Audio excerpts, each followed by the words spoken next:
I would encourage far more schools, just do it. Just go for it. If it doesn't work, it's probably not as bad as you thought it was going to be. And not changing anything or always doing things the same way you did them last year is a guaranteed recipe not to succeed. Thank you for joining the Net Assets Podcast. I'm Jeff Shields, MBOA President and CEO, and today I have the opportunity to speak with Olaf Weckesser. He is the Chief Financial and Operating Officer at the Pingry School, which is a K-12 day school in Short Hills, Basking Ridge, and Pottersville, New Jersey, with 13 years of experience in this role. Welcome to the Net Assets Podcast, Olaf. Thank you, Jeff. It's a pleasure to be here. It's great to have you here. And before we dive into what I might call the meat of our conversation today, I learned in preparing for our discussion that you have a reputation at Pingry for being part of school-wide pranks of various kinds. Can you just share one story, perhaps about a recent example of that at the Pingry School? Sure, happy to, Jeff. I think we try here not to fit the stereotype of the CFO's office being a humorless, gray, numbers-driven organization. And we have an internal publication here that we use to, it's called the Pingry Insider, to communicate to our colleagues, members of our community, in a more humorous manner than some of our more formal publications go. And for the April Fool's issue, I was featured as having come up with a new plan for the school to alleviate our chronic parking problems, which was to pave the entire school and, as in my own words, allow everyone the opportunity to park their vehicle wherever they wish, according to their personal preference. That sounds very liberating in a way, to just say, what if like the entire campus was concrete and you could park anywhere? So how was that received? Oh, people thought it was very funny because we spend a lot of time, or I should say my team spends a lot of time in the mornings making note of people who have parked their cars wherever they would wish, and then pulling them out of class or out of meetings and such to move those cars to a location that maybe isn't quite as convenient, but also isn't going to block traffic or endanger their fellow community members. Parking is a big issue for a lot of schools. When did you let them in on the joke? Did you? Oh, we didn't. It came out in the April 1st issue of the Insider, and it depended on how quickly some people would figure it out. We've done that a few times over the years. A few years ago, this is quite a while, we have two internal forms we use here. One is called a pink and one is called a blue. They used for expense reimbursements and other things. And a few years ago, I sent around an email again on April 1st that said that due to OSHA regulation QQQ 98562 for gender-neutral communications, we will no longer be able to use pinks and blues, and they will be changed to oranges and greens. And unfortunately, anyone who's previously submitted a pink will have to resubmit that form because we wanted to get people's attention. That's great. And after the initial furor died down, people thought that was pretty funny. But it did take, 2 weeks later, there was someone who showed up in my office who was looking for an orange since he thought we had canceled the pinks and the blues. I love it. At least people are reading and listening to your communication. So I guess that's a plus.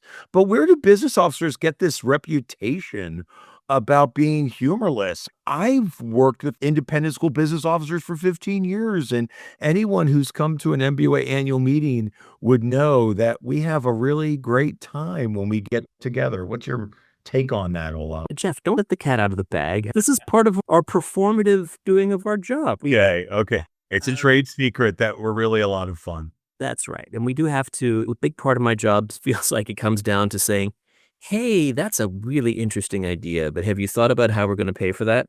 Or the line I use a lot is, yeah, listen, the money tree hasn't grown quite as many leaves this year as that might require. And that kind of gets the point across that while we would love to do everything, we unfortunately have to pick and choose what we actually can do, even at a place like the Pingry School. Where's your first two takeaways from the Net Assets Podcast on how to respond to an unbudgeted request that's made to you if you're an independent school business leader? How did you end up in this seat at the Pingry School? What's a little bit of your professional journey? Because I know no one grew up thinking they're going to be an independent school business officer. So how did you land at the Pingry School? Oh, gosh. Okay. So, Jeff, we have 20 minutes for this podcast. I'm going to try not to have this story take that entire time because yes, give us the abbreviated version, but I do think it's interesting. It's by way of background. I'm incredibly well-rounded educationally. I have an undergraduate degree in business and finance, and I have a graduate degree in business and finance. In between that, I worked at Ernst & Young for 4 years as a chartered accountant in Canada. I am actually a CPA in not one, but 2 countries because I'm cool that way. Okay. And then after business school here in the US, I worked as a management consultant for a while. Then I worked at a major financial institution, and then I worked at a tech startup in the fashion industry. And it's a funny thing, but all of the skills I developed in all those places, I feel like I use as a school business officer basically every day in unpredictable order and in ways, but they do all come in handy. But specifically, how I ended up in the school world was when I was working at the startup, we were very fortunate and we had raised several rounds of money, of funding, including one from a real venture fund where we were part of a real venture capital portfolio. And that happened right over around Christmas time. So early January, we got back to business. And our CEO was sitting in his office, and I was sitting in his office with some of the other folks there. And he said, "Hey guys, last year we doubled sales. We've grown the company massively. Now we've raised all this funding. Now we're going to grow the business and double it again this year. We're off to the races. This is awesome." And I remember sitting there thinking, "Oh, double the business again. Woo, yay." And I literally did a double take because up until that point, I had never really cared all that much about what I did in business as long as it was lucrative and successful. And that got me thinking, I maybe need to do something a little bit more meaningful and fulfilling with my life. And I was in my very late 30s, early 40s at the time.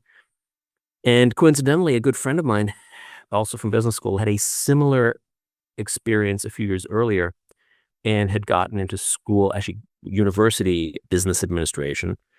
And one day he sent me the job posting for Pingry.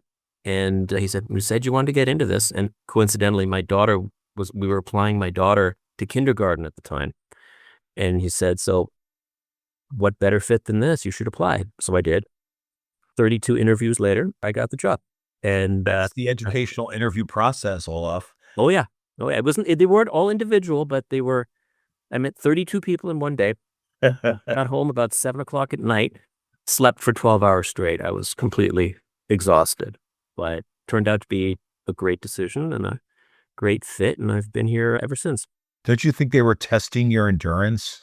I think an independent school CFO, COO, CFOO needs endurance, don't you think? And You they certainly do. You need patience. So yeah, I would agree. The all-day interview day was actually a great introduction to what the day here might be like, because often people will ask me, "So what do you got on the schedule today?" I'm like, "What I have on the schedule are these 3 things.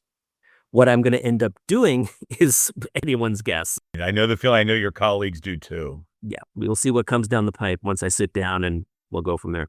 I have to ask you briefly, what goes on in New Jersey? So many amazing independent school business officers that are nationally recognized come from New Jersey. I would include you in that group, Tracy Fudge, Rose Newbert, Cindy Stadoulis, Sam Goldfisher. New Jersey was one of my first opportunities to speak in front of a group of independent school business officers, and it was a fantastic experience. But that collegiality is really powerful in New Jersey among the business officers.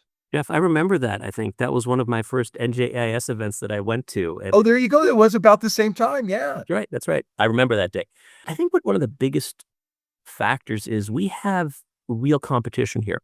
We have collegiality with each other, but the public schools in New Jersey are by and large pretty good. Obviously, not in every city and not everywhere, but in large parts of New Jersey, the public schools are frankly excellent.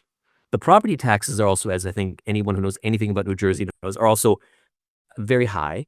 And so the value proposition for an independent school around here is particularly challenging. At times, I would love to trade places with my colleagues in Manhattan or in Philadelphia, just up and down the road here, where they're not really competing with free.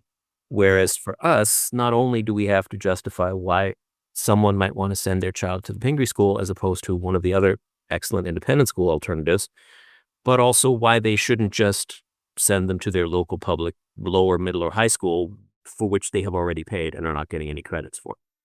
What's the Pingry School's value prop? I often say that competing with free, and you're competing with free and, in your own words, high quality. public school offerings. How does the Pingry School break through that type of market?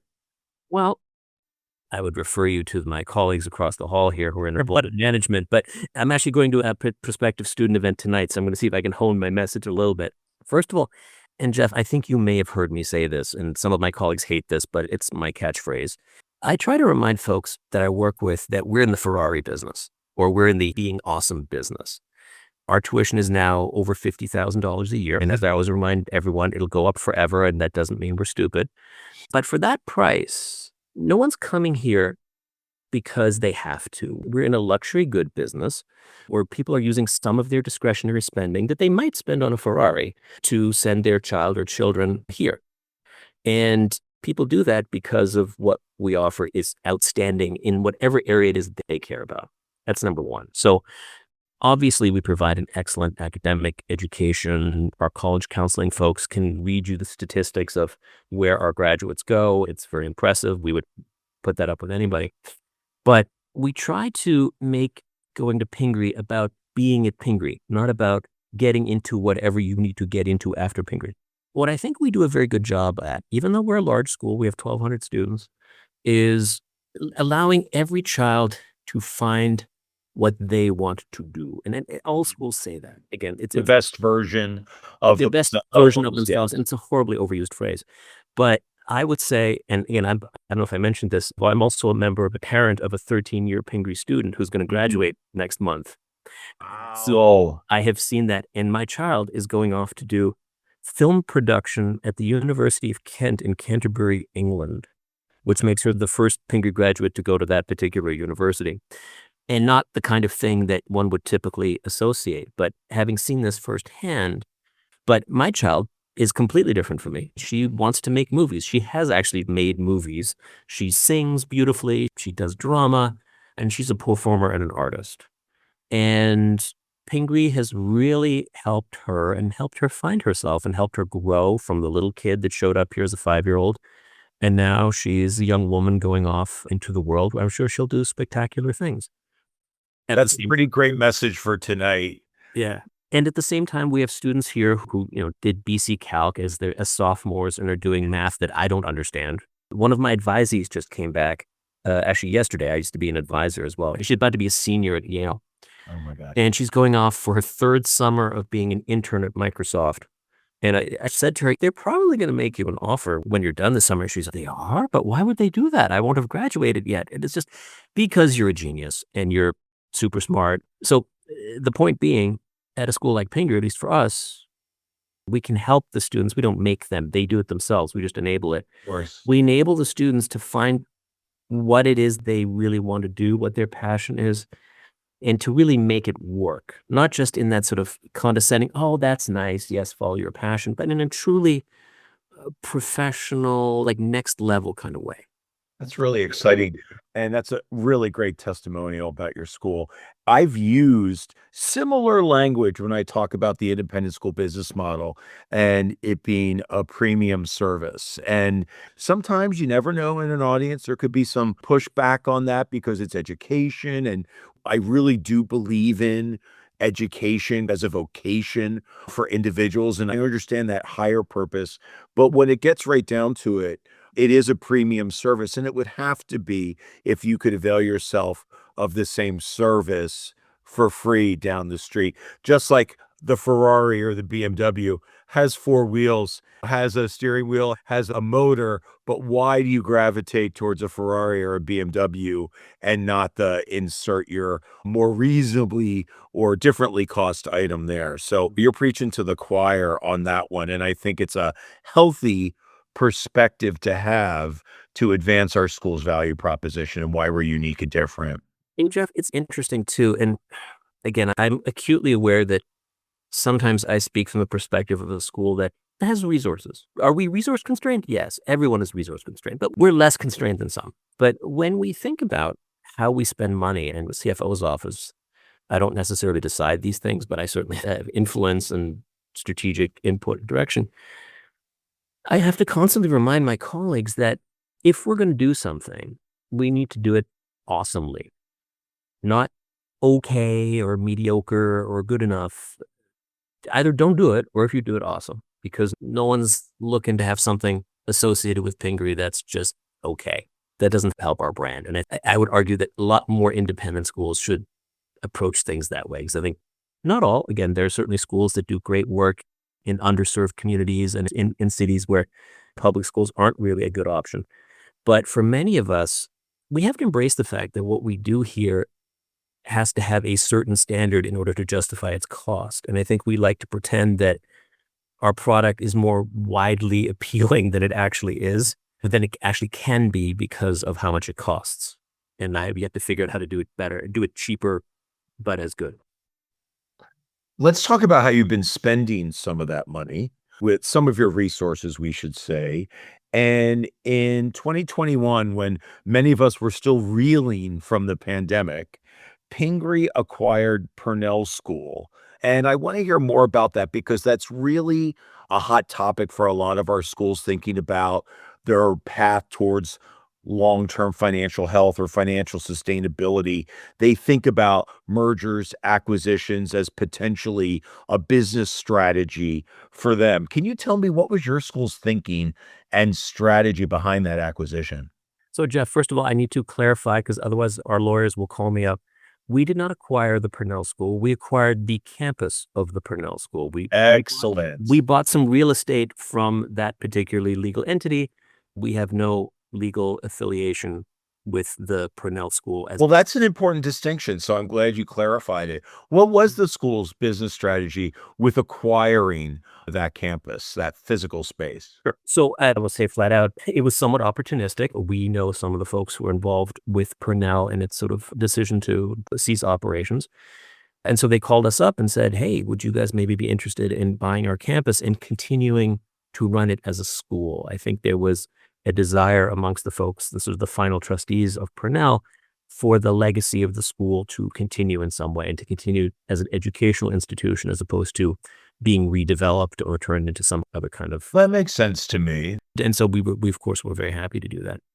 And we have been developing what we use this campus for because we don't house students there on a daily basis. It's more of we call it our experiential education campus. And so we use it for a combination of things. One, it is actually a place where we now have a significant amount of employee housing. Housing in New Jersey is extremely expensive. It's actually, since we acquired Purnell, has gotten even more expensive. And we are very fortunate that there are 21 housing units there that we can use to house some of our employees, not just faculty, a broad cross-section of our employees, and not for free, but at a more cost-effective way than they could on their own.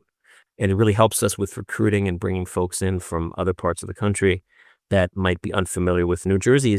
Can feel like a gigantic suburb with no obvious center. And when you first move here, it can be very daunting to try to decide where am I going to live. The neighborhood's very different. It provides them with a nice, comfortable landing space initially. So that's really another challenge, the faculty and staff housing issue that many schools experience, wanting their faculty or staff to live in close proximity to the school. But sometimes the market in that area that is near our school prohibits that or makes it more of a challenge than we would like for our faculty and staff. Absolutely. And in our case, one, our existing Short Hills and Baton Rouge campuses are in fairly well-to-do areas of New Jersey. We're also out in the burbs. If you are a young single faculty member or employee coming to Pingry, living close to the school is not going to be very appealing because there's not much fun stuff to do. There's fun things to do for married couples with children, sure.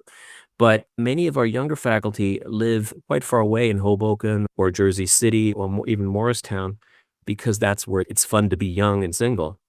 And by having a campus with a broad cross-section of folks, including other young single people, they come in with a kind of pre-made community and a certain level of familiarity, and they potentially don't have to commute as far every day, which in turn gives them incentive to stay on campus longer, to stay involved with the activities of the school more outside of the regular school day.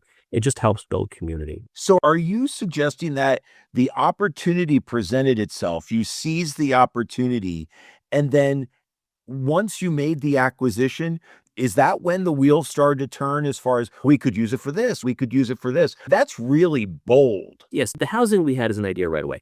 The other two ideas we had pretty quickly were to use it for auxiliary programs. We have a fairly extensive auxiliary programs operation here, both for summer camps and for camps in general, and also to rent some of the facilities to third parties, especially athletic facilities in New Jersey are always in short supply, so in very high demand. And then we also wanted to use it to create additional programming on that campus. So that goes outside of the typical classroom experience that the Pingry School offers. And I'll be honest, the housing worked out exactly as we wanted to, perhaps better than we thought. The rentals program has worked out very well.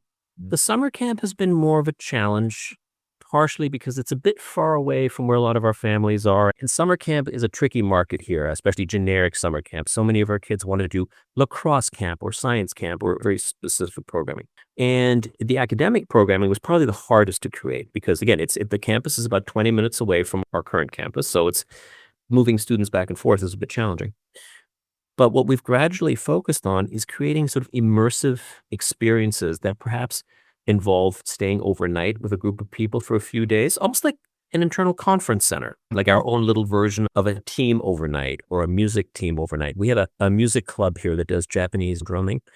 They were there. They spent a weekend there recently where they did a composition workshop and they both practiced and they actually composed their own pieces that they then performed in the school the next day. So it gives us a place where we can go relatively easily to have experiences that we can't do in the classroom or that would require us renting a great expensive rent to go somewhere, transport the kids.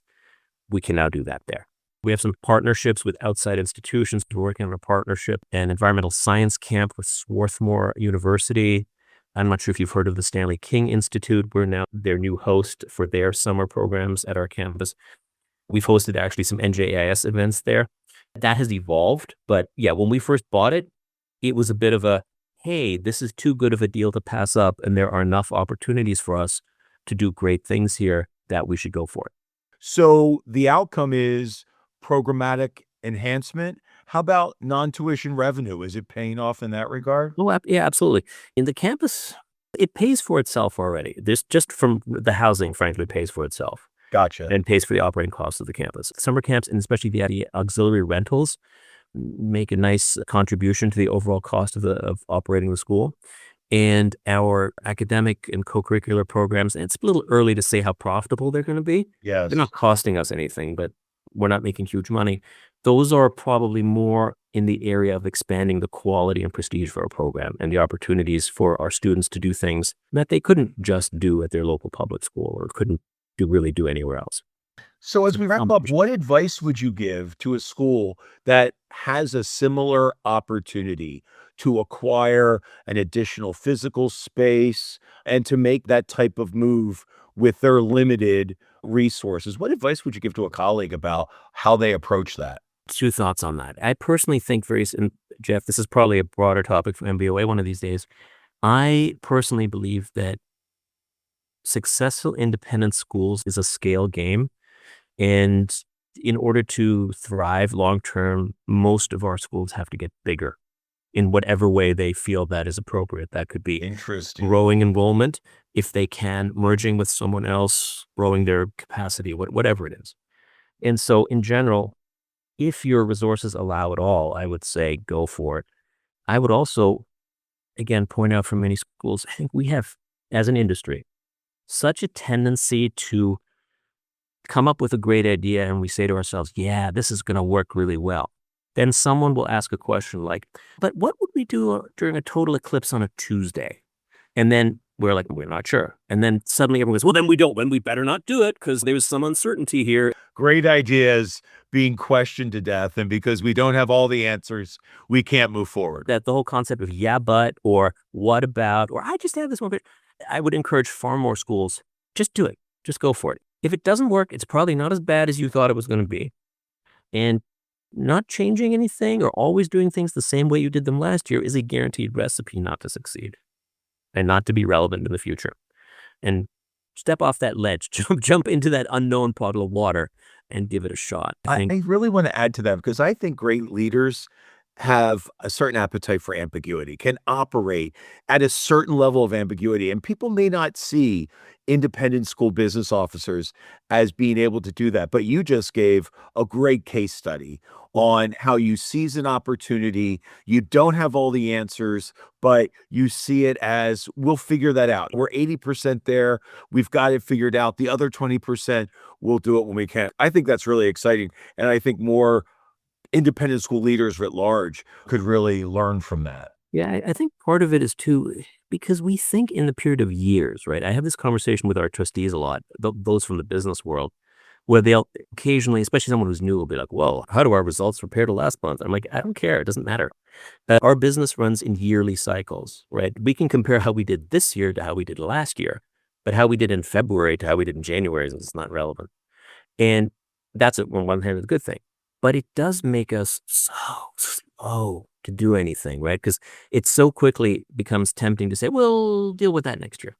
Whereas no quote unquote real business thinks that way, right? They might say, "Okay, we'll deal with that tomorrow if you couldn't do it today." And I think as an industry, and this is true of us too, plenty of times, by the way, we need to be more comfortable with just moving ahead and making the change, and not always making every change based on a year cycle that we do 6 months in advance. It's just sometimes we just do stuff now in the year, even though we weren't planning on doing it when we talked about this 3 months ago.